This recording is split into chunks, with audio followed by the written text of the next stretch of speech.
कि भारत ने जापान की जीडीपी को पछाड़ दिया है। अब नंबर 4 पे आ गए हैं। यूएसए, चाइना और जर्मनी से बस पीछे।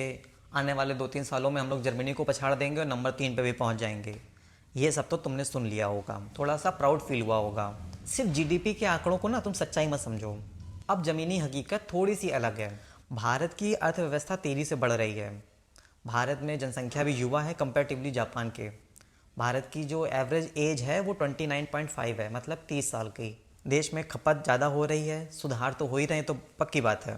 पर इसके अगेंस्ट देखो, जापान की ज़्यादातर जनसंख्या बूढ़ी है, ठीक है। लगभग 30% उनकी जनसंख्या 65 साल से ऊपर है। वहाँ का प्रोडक्शन इतना ज़्यादा नहीं है। खपत भी कंपैरेटिवली इंडिया से कम ही होगी, जिसके कारण उनकी जीडीपी का कम होना कोई बड़ी बात नहीं है।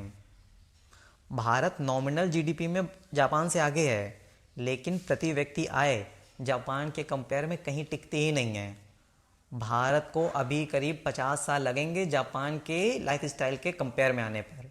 मतलब जो जीवन स्तर जापान के लोग जी रहे हैं, जो लाइफ स्टाइल वो फॉलो करते हैं, वहाँ तक इंडिया के लोगों को पहुँचने में कम से कम 50 साल लगेंगे।